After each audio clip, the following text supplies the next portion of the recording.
Hello and welcome everyone on this official platform of Legacy IAS Academy.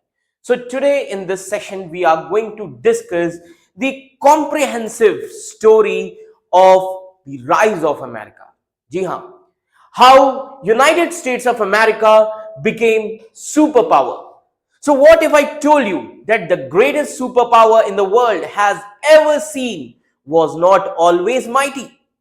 That once it was nothing more than a scattered colony of farmers, merchants, as well as rebels fighting for scraps on the edge of known world.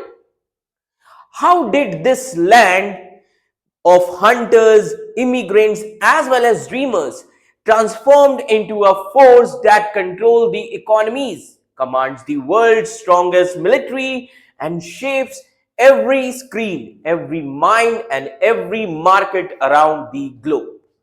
So today, you and I are about to unlock the hidden story for the rise of American as a superpower.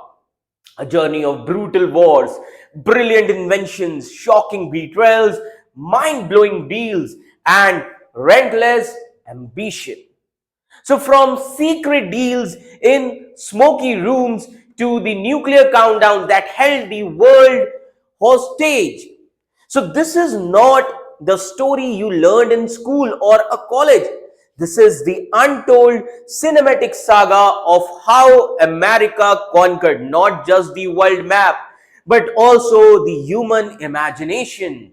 That how America became superpower, a transformation from being a slum area into world's largest empire. And I promise by the end of this video you will never see America or power the same way again.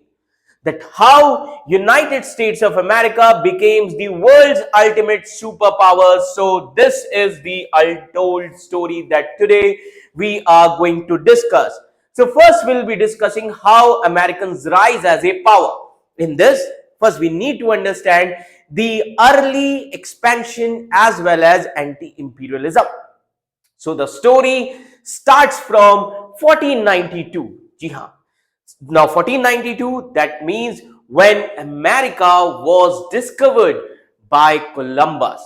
See, the modern United States of America, which is a global power, but it was not always that way.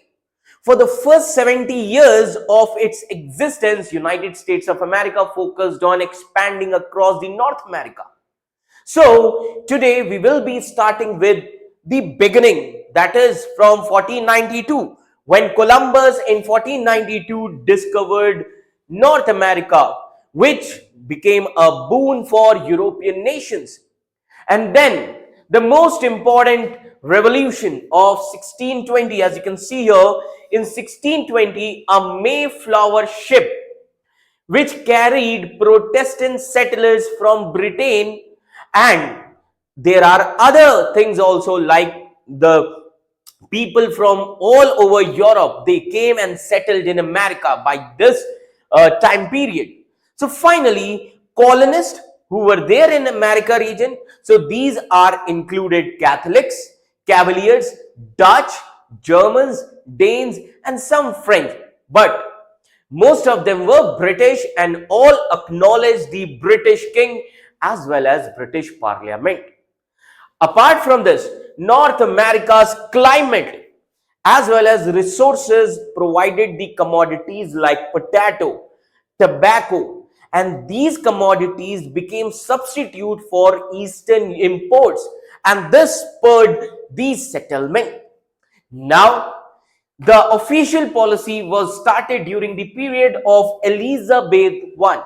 Under Elizabeth I, British settlement was formalized, which leading to the establishment of 13 colonies, beginning with Virginia. Virginia became the first colony of British in North America, that is in 1607. And all those 13 colonies were on the Atlantic coast. Now, after that, what happened? Eventually, the tensions grew between the American colonies as well as British administration, which is driven by economic, political, as well as social causes. So now we are going to understand the historical foundations. Now, what are the historical foundations? So first, historical foundation is around from 1600 to 1776. How Britishers have created their colony in North America. So first thing, this is settled by Europeans. So let me tell you, it is settled by Europeans. Mainly Britishers were there for religious freedom, trade, as well as land. So 13 colonies were developed, which became a symbol of self-reliance, local governance, and these were merchant colonies. Now, with this, Britishers got the access to the vast resources of American continent, like timber, fertile land, fish, fur, etc. Now, apart from this, mercantilism and trade growth. So, various acts were introduced by the British, which forced the colonies to trade only with Britain, and this also fostered shipbuilding, trade networks, and also smuggling.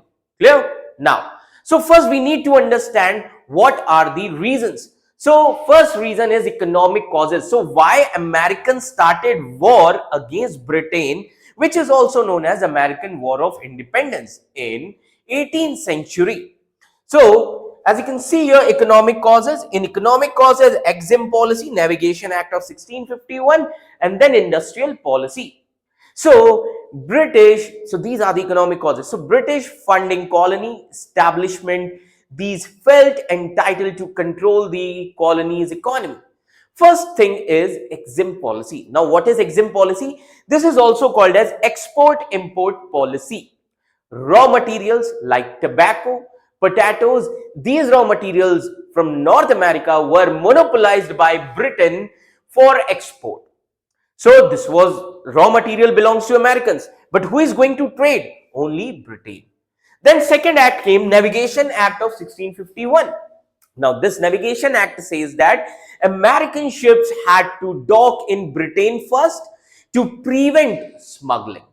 So navigation law was there. And third thing is industrial restrictions or industrial policy. Now what was industrial policy?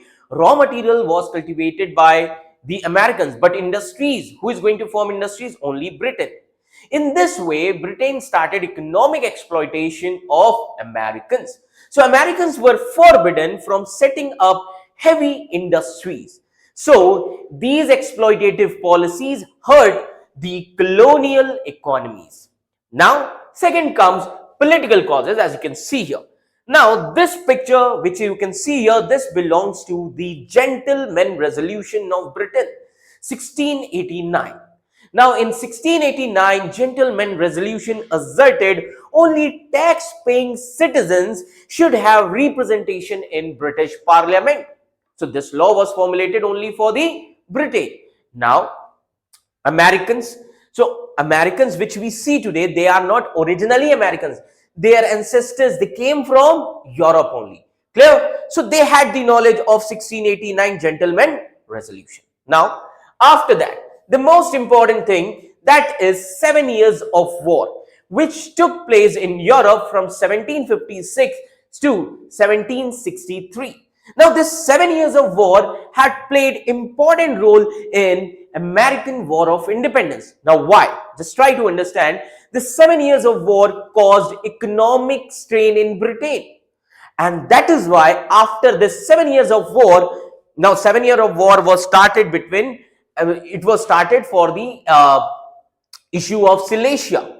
Now, Austria was supported by France and Britain supported Prussia. So indirectly, the war was started between Britain and France, 7 years of war. So this war caused economic strain in Britain.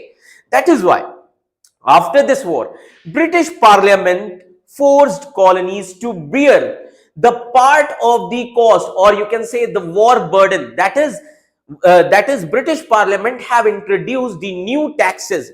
Now, what kind of new taxes? As you can see here, like stamp tax, stamp act, sugar duty, etc. So these things were introduced by the British. Now, what was that 1689 Gentleman Resolution? That says that if you are taking tax from us, so give us representation in your parliament. Clear? So colonists, American colonists, they insisted no taxation without representation. That means they were demanding seats in British Parliament. So this is also one of the important factors for the American War of Independence. Then apart from this, social causes. Now what are social causes? Now let me tell you that 4Ds factors cause friction. Now what are those 4Ds? Diversification. First D is diversification. Now when we see America, America is a mix of European ethnicities, okay, which fostered a more liberal society in America. Second is detachment. American born generations, they felt less loyalty to Britain. Their forefathers belonged to Britain, but the people who born in America, who born and brought up in America, they were not loyal to Britain. Clear? They were just thinking that their parents were immigrants. Then dynamism. Now, rapid transformation from frontier to plantations and beyond, which gave America a confidence. Then dissatisfaction. Now, these policies actually sparked growing discontent. Now, apart from this, the role of intellectuals cannot be neglected. Now, who are the intellectuals who have played important role in American War of Independence? So let me tell you, no revolution, no war can be completed without the role of intellectuals.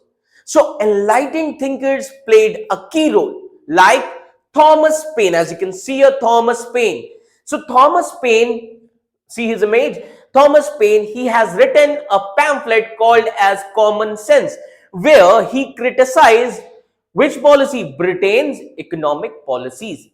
Okay, and you can also connect this Thomas Paine as Dadabhai Naoroji, who criticized the British economic policies in India through drain of wealth. Then another important personality, another important intellectual, that is Benjamin Franklin. As you can see here, Benjamin Franklin, he started the philosophical societies to spread the awareness about exploitation done by the British.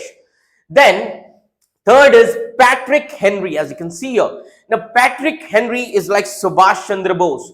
He roused the revolution with the slogan, "Give me death or independence," just like Subhash Chandra Bose has said, you know, that give me blood and I will give you independence. So these are important thinkers. Now what is the immediate cause? The immediate cause for American War of Independence was 7 years of war. 7 years of war from 1756 to 1763. Now this 7 years of war was started it was started in Europe on the issue of Silesia. As you can see here, this is Silesia. Okay, so this war was started over the issue of Silesia. Now in these two parties were there, Austria and Prussia. So Austria was supported by France, and France's enemy was Britain. So Britain in that scenario supported Prussia. So finally the 7-year of war was started over the issue of Silesia, and indirectly in this war, Britain and France were also involved, where Britain sided with Prussia, France sided with Austria. Now, in North America, the impact of this war you can see in North America also as well as India, because in North America, Canada was the colony of France. Clear? So the impact will be there also as well as in India. In India, it was in the form of Third Anglo-Carnatic War. So in North America as well as India, Britain combated France's influence, and France lost India in the Battle of Vendy Wash, and France also lost Canada with the Treaty of Paris 1763. Okay, that means Britain was victorious in this war.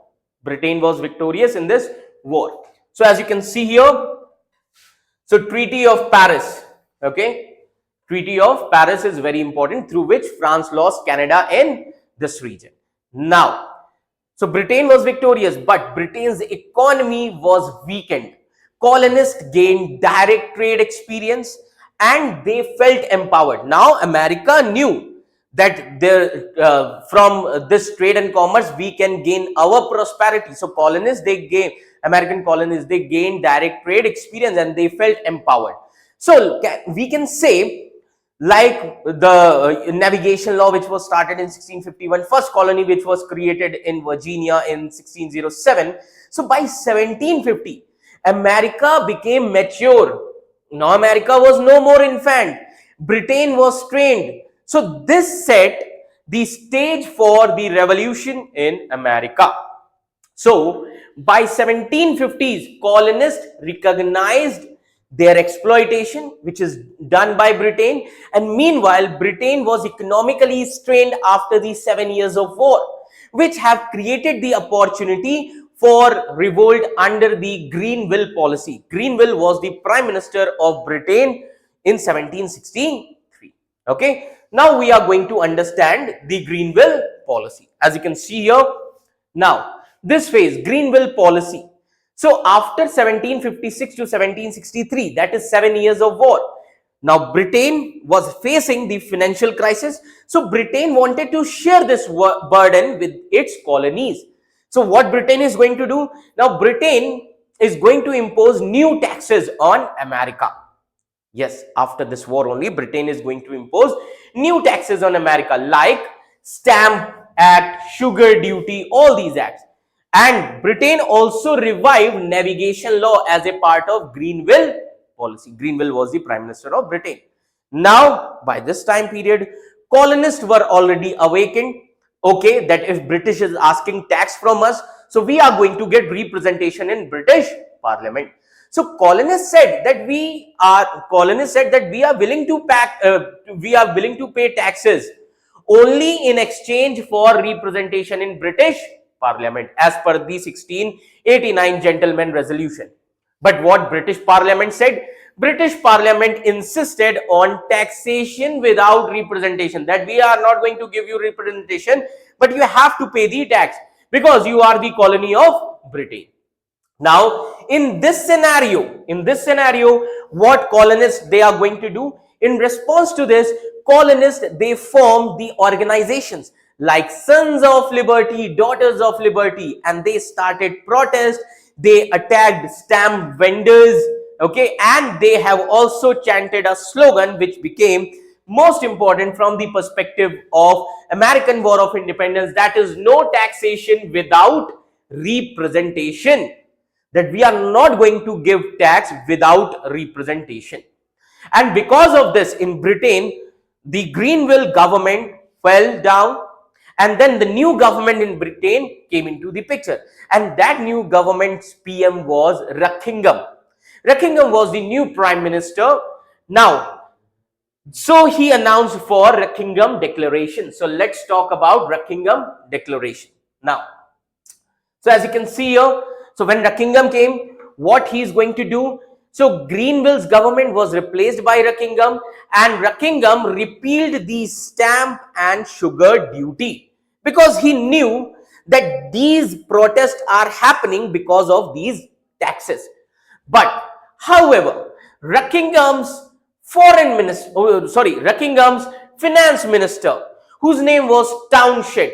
So what did Townshend say? So as you can see here, he is Townshend.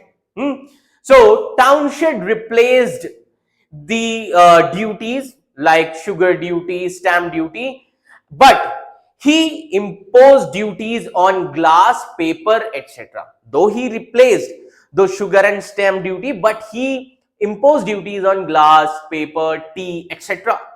Now in this scenario, this angered the Americans. Now let's try to understand. In this scenario, Samuel Adams, as you can see here, tax on tea.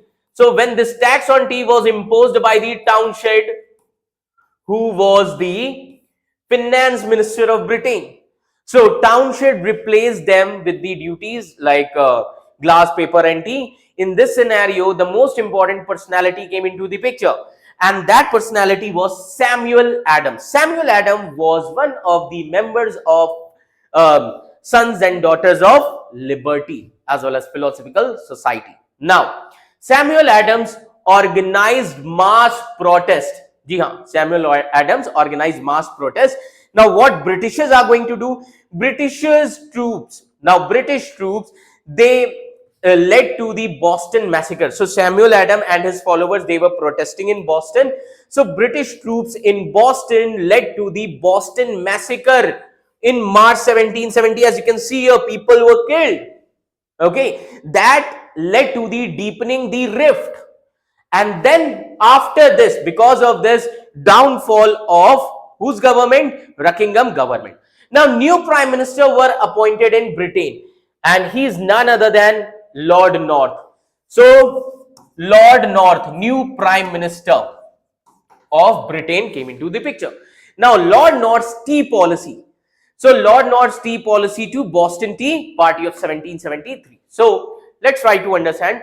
British Prime Minister Lord North introduced the tea policy to bail out the East India Company in India. East India Company had the monopoly over tea trade also. So from East India Company, ships used to go to America. Americans were the consumers of tea. Clear? So what Lord North is going to do? He lowered the tea prices in America via tax cut, and he thought now Americans are going to consume large amount of tea. But colonist Americans, by this time period, Americans were awakened. So Americans rejected it, and Americans organized a boycott, that is boycott of tea. So finally, in December 1773, the Boston Tea Party occurred. As you can see here, a ship of East India Company with tea bags containers. So Samuel Adams came again with his followers, and they started throwing down these tea bags in Atlantic Ocean. So in December 1773, the Boston Tea Party occurred. Colonists led by Samuel Adams dumped tea into Boston Harbor, which triggering the war and prompting the first Philadelphia Convention of 1774. So because of this event, first Philadelphia Convention took place. This is first Philadelphia Convention of 1774. Now, first Philadelphia Convention. How many colonies were there? 13 colonies were there. But in this, delegates from 12 colonies were there, except Georgia. Okay, because Georgia was completely under the control of British. Now, delegates from 12 colonies except Georgia met in Philadelphia, and then they have sent olive branch petition to King George III. They have sent olive branch petition. What is olive branch? Olive was a symbol of peace in Europe. So they have sent, Americans, they have sent olive branch petition to King George III of Britain. And Americans asked immediate removal of trade restrictions and give us representation in Parliament. But King George III, who was the crown of Britain, he viewed this petition as rebellion, and he ordered military action, which ignited the Revolutionary War. So Americans understood that British king was not in a mood of peace. He needs confrontation. So this resulted into Second Philadelphia Convention of 1776. As you can see here, this is Second Philadelphia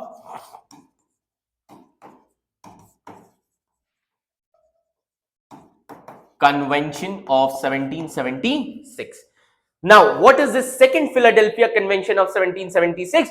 Finally, on 4th of July 1776, Thomas Jefferson drafted the Declaration of Independence and stating that all men are equal in the eyes of state.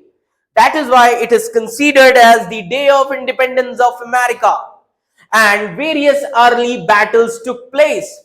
So early battles which took place in American War of Independence. So finally American War of Independence was started from 1776 till 1783. Now important battles in this American War of Independence included Battle of Lexington and Battle of Concord, as you can see here. And finally in 1781, France came into the picture. France wanted to take the revenge of Canada from Britain. So who is going to help Americans? France. So in 1781, French military aid, including Lafayette, who was the chief commander from the side of French, helped turn the tide. And finally in 1783, Britain was defeated and the Peace of Paris was formally signed. that has recognized American independence. So finally, America became independent in 1783. Now, after the independence, Third Philadelphia Convention is going to happen. Third, now America became independence. Now, Third Philadelphia Convention in 1787. Now, this Third Philadelphia Convention, so after the independence, now it is necessary what will be the future of our nation. So, constitution writing will be started. So, with independence secured, the new nation needed structure. Now, that is why American delegates drafted the US Constitution. As you can see here, American delegates, they drafted the US Constitution and they formed finally America as a federal nation, a federal republic, which will be called as United States of America. Then representative government will be there rather than monarchic government. And then America has written world's first written constitution, a written constitution emphasizing human rights. So after the independence, who became the president of America? As you can see here, George Washington became nation's first president, which created a new era of American history. So in this way, a new era was created in the American history, industrialization as well as global influence. So this era from 1776 till 1789, this is called as American Revolution. So this is called as American Revolution. Okay. So American Revolution, where Americans successfully defeated the world's most powerful empire, that is Britain, through guerrilla tactics, alliance with France. Okay. Then local knowledge, they have used local knowledge and high morals were there. And finally, they have written world's first written constitution. So from which they have created United States of America as a federal republic with checks and balances. Now, American Constitution also guarantees the property rights, contract law, and individual freedom. That is going to encourage the innovation as well as investment.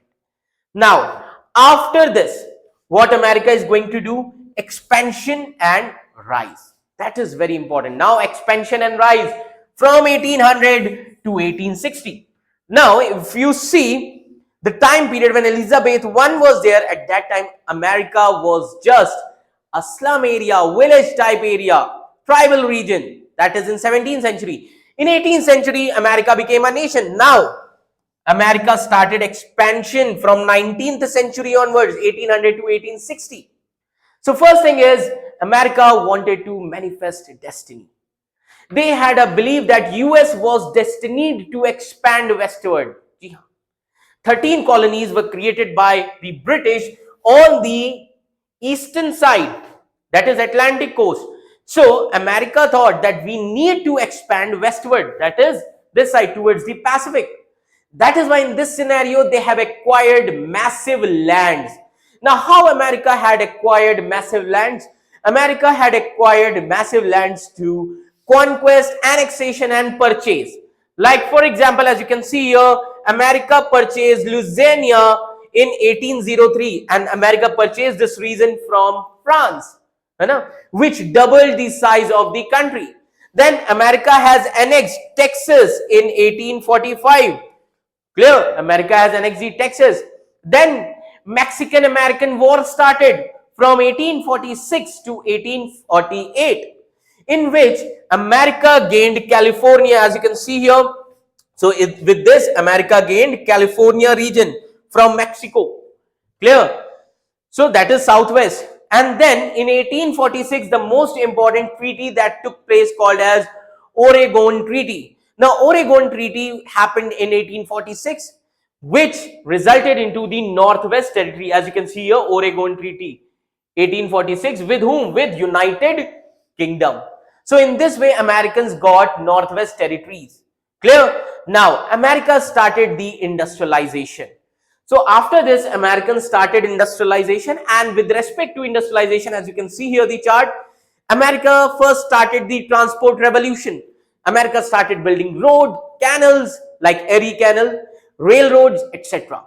Then America also started establishing the early industries like cotton industry, textile, steel, shipbuilding, etc. Then immigration boom fueled labor force. Now with this, now by the mid of 19th century, America was facing a crisis.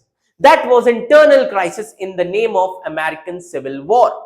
Now America had to go for a civil war and national consolidation from 1861 to 1865, as you can see here, American Civil War. And in this civil war, the great role was played by the Abraham Lincoln. Now, the civil war in America was started between northern part of America as well as southern part of America. That is, North America is there. So, northern part of North America and southern part of North America. Now, in this civil war, North victory preserved the American Union. Northern part of North America was industrialized. Southern part of North America was slavery. So, northern part of North America's victory preserved the American Union, and the great role was played by the Abraham Lincoln. Now, Abraham Lincoln introduced 13th Amendment in American Constitution, which abolished the slavery system in America. As you can see here, this Abraham Lincoln. So, Abraham Lincoln with 13th Amendment abolished the slavery.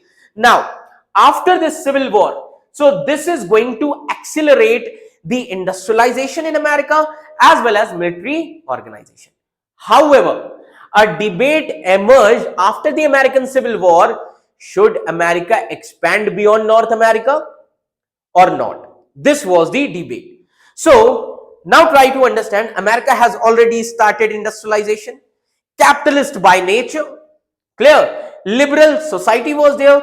So America is gaining the America was under the influence of capitalism, and whenever capitalism will be there, imperialism will come into the picture.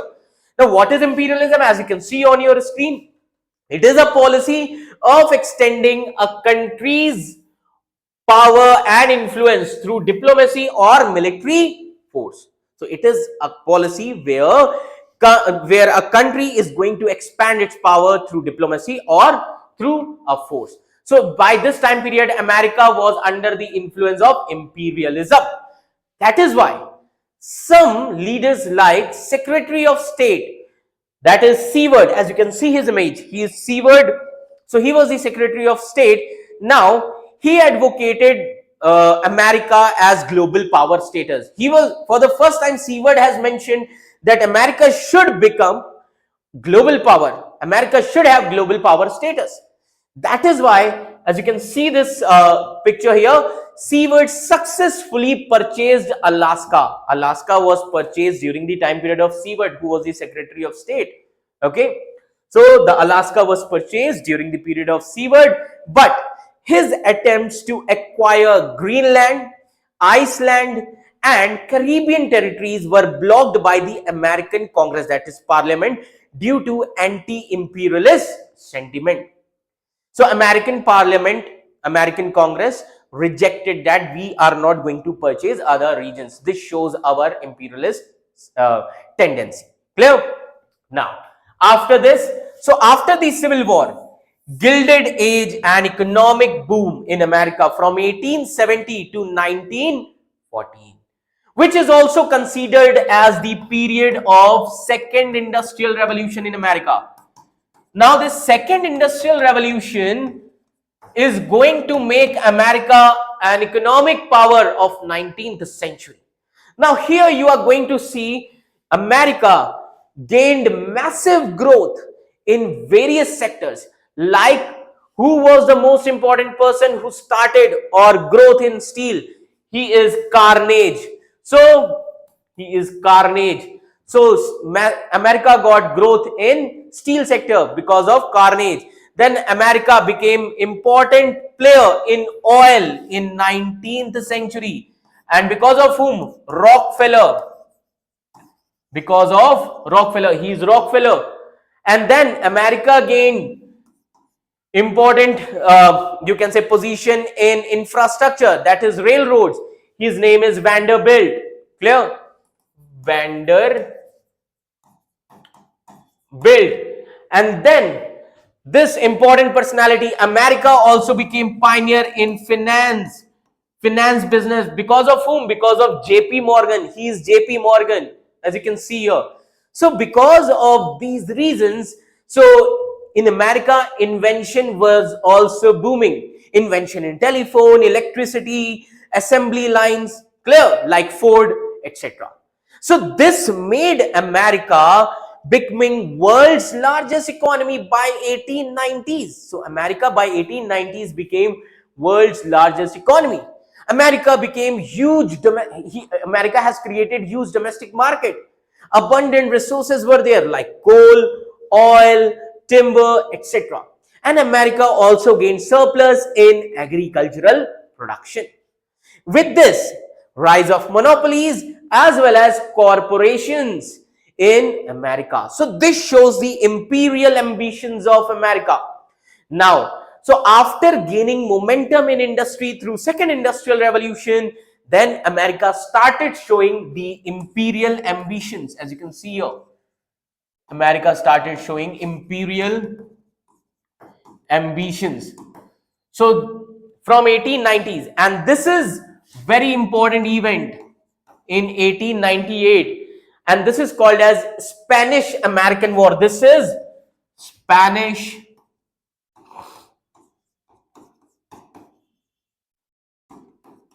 American War. This is the Spanish American War of 1898, and in this America has annexed various regions like Philippines, Guam region, okay, as you can see here, Philippines, Guam region, Puerto Rico, as you can see here, Guam region, clear, Puerto Rico. And with this war, America became a Pacific naval power, which is very important. And America has also annexed Hawaii region in 1898. America has annexed Hawaii region in 1898, which became a key Pacific region outpost of America. So this industrial revolution, which was started after 1870, which is also considered as Second Industrial Revolution. So the industrial revolution as well as the shift towards expansion, this has dramatically changed the expansion debate. Economic growth and necessity, now economic growth which necessitated a stronger and more centralized government in America, and also enabling the expansionist president like William McKinley, as you can see here. So with this, so William McKinley, he was one of the expansionist presidents of America. So he wanted to exert the American influence at abroad. So what was the key turning point? The key turning point in American history was the Spanish-American War of 1898. This period marked the US emergence as a global power, which protecting its commercial as well as military interest by installing the pro-American regimes, as well as America started engaging in international diplomacy. Now, the most important event of 20th century, that is First World War, and after the war, League of Nations, as you can see here. Now, First World War, we are going to talk about First World War, that is from 1914 to 1918. Now, America entered in this war late, but America decisively tipped balance. So, in this war, America became world's main creditor. Who funded? Who gave money for the war? America. So, World War I highlighted America's growing influence, and that is why American intervention was decisive in ending the First World War. And for this, as you can see here, he is President Woodrow Wilson. So Woodrow Wilson, as you can see here, so President Woodrow Wilson spearheaded the League of Nations. He gave the idea for League of Nations under his 14 points, an ambitious effort to promote the global peace.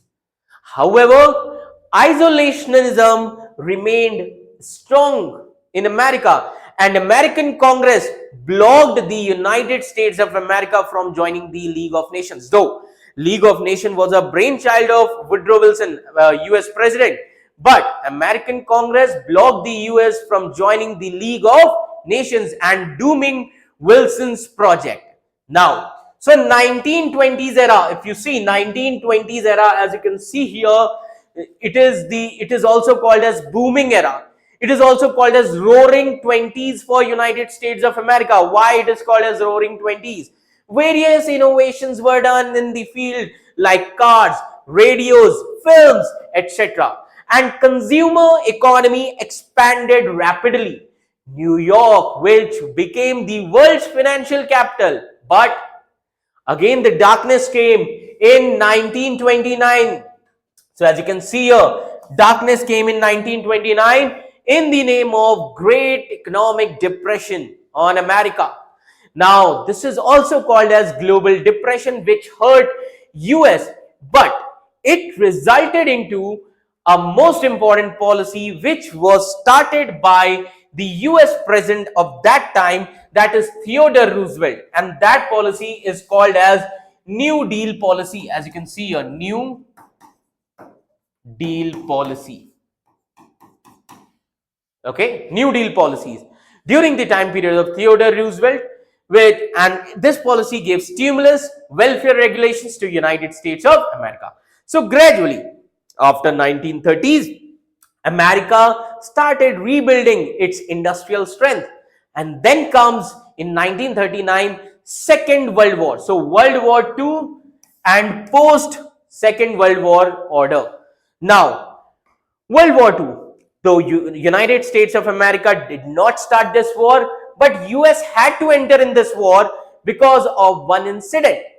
Okay, because US was following the isolationist tendency. So despite isolationist tendency, the United States of America could not avoid global affairs entirely.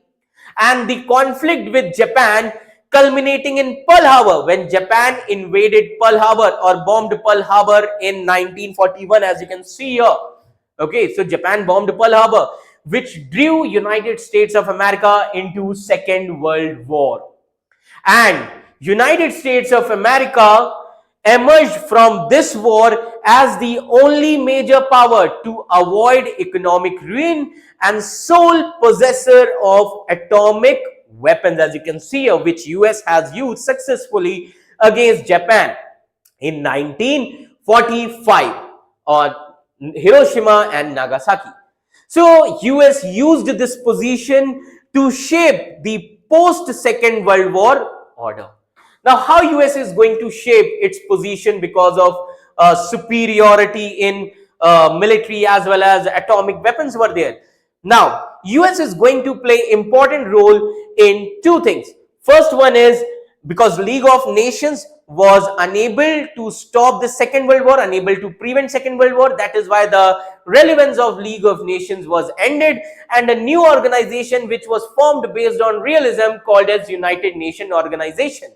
Now, this United Nations Organization was established to prevent the war of conquest, as well as it is going to provide a forum for international dispute resolution.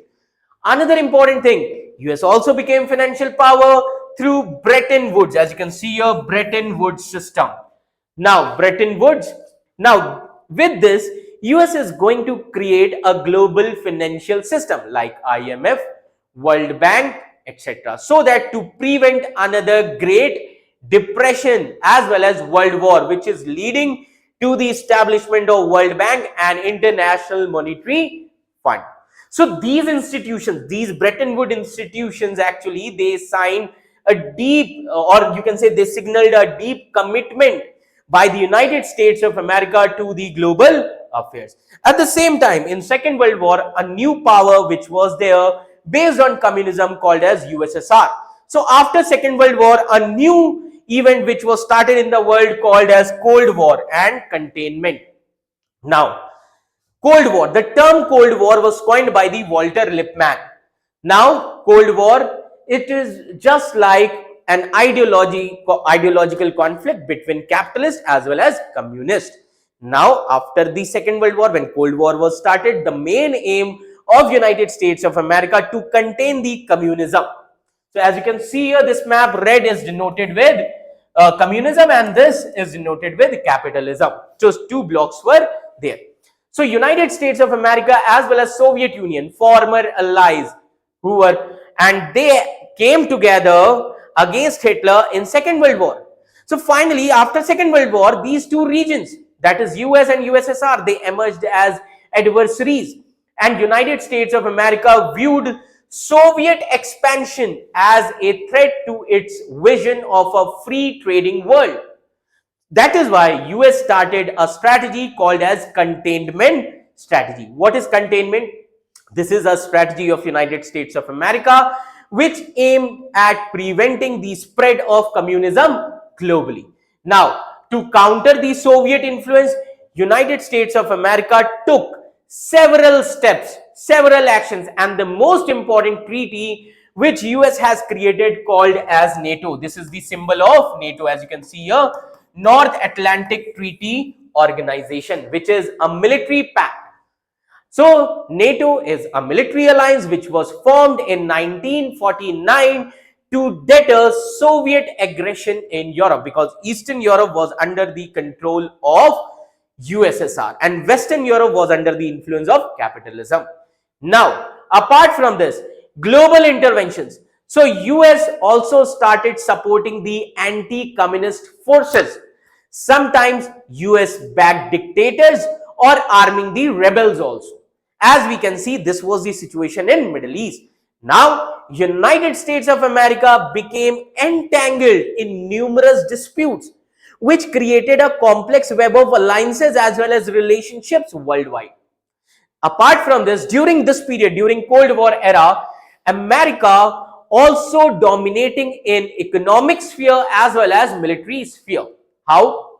It is said that America has produced half of world's industrial output in 1945. America created the global financial system like Bretton Woods, IMF and World Bank. Dollar became the world reserve currency, and with this America started dominating economically, politically in the world. America became superpower. So America maintained military bases worldwide. America led in technology, as you can see here, computers, satellites, nuclear weapon, etc. And apart from this, soft power expansion also. Now, what was the soft power expansion? America started expanding its influence, its culture all over the world through Hollywood, through pop music, through consumer culture. And in this way, America dominated globally. And because of this, you can see globalization of US brands like Coca-Cola, McDonald's, Ford. Because of this, US is going to create a consumerist culture. Now, post-Cold War era and the sole superpower, that is United States of America. Now we are going to discuss this. That is what happened after Cold War. So, after the fall of Berlin Wall, which was a symbol of Cold War, Berlin Wall was created in Germany to divide Germany, a division of Germany between West Germany and East Germany. East Germany was under the control of USSR, West Germany was under the control of USA. So after the fall of Berlin Wall, the United States of America could have withdrawn from the global affairs, but the president of United States of America like Bush and Bill Clinton, these presidents, they came in 1990s. They have chosen to maintain that America should maintain an active role in global affairs. That is why in this scenario, as you can see here, NATO started expanding. NATO started giving support for allies like Israel, Japan. So these things were continued. And the global system of alliances as well as institutions which were created during the Cold War era became permanent. NATO became permanent. Now, so 1991, USSR was disintegrated. Clear? So end of USSR in 1991. So finally USSR was disintegrated and Russia was born as a nation in 1991. And the regions which were disintegrated from USSR like Central Asia, Eastern Europe, etc. So 1991, when USSR got disintegrated, then United States of America emerged as a sole superpower in the world. That is, world order became unipolar. That is, there is only one superpower. And in 1991, US also led Gulf War, as you can see here, where United States of America demonstrated unmatched military might. Expansion of NATO was there, spread of democracy, clear economic dominance was there, and this resulted into the coming or advent of information, communication and technology. So in 1990s, IT revolution took place all over the world, and with this Silicon Valley boom. Clear. America spread these things through globalization. America became world leader in finance. America became world leader in AI. Today, America became world leader AI, biotech, pharma. In this way, America started acting like a global policeman. How? America in 21st century, in the beginning of 21st century, America started intervention in Balkan region, Iraq, Afghanistan, etc. And with this, America also maintained military alliances worldwide. Now, with this, America is going to continue its soft power also. How America is continuing its soft power? Through United States of America universities, entertainment, technological products like Apple, which remain globally dominant. And now comes Trump's era. As you can see here, presently, Donald Trump's era. And questioning, now the questioning on the status quo. Now, Donald Trump in his first term, now this is the second term of Donald Trump. So, while Donald Trump sent a mixed messages, he questioned the cost of American protection for its allies as well as the value of free trade. And this also challenging the consensus that had dominated US foreign policy, since 1945. So he advocated for American protectionism, and he again wanted America should go in isolation. So he advocated for allies to defend themselves, that allies like NATO allies should increase their budget. Clear that America is not going to take all the expenditure from its side. So this represented, during the period of Trump, this represented a potential shift towards a pre-1945 isolationism. So what are the challenges today? What are the challenges to US superpower status? So the first challenge is rise of China. This is the most important challenge. China is rising economically as well as militarily. Then internal divisions are there in America. Political polarization between Democrats and Republicans, income inequality is there. Then global multipolarity today in 21st century. India, European Union, Russia and others, they are asserting their regional power. So no more, remember this thing, in 21st century, there are multiple powers. Clear? So then overextension is also the most important thing.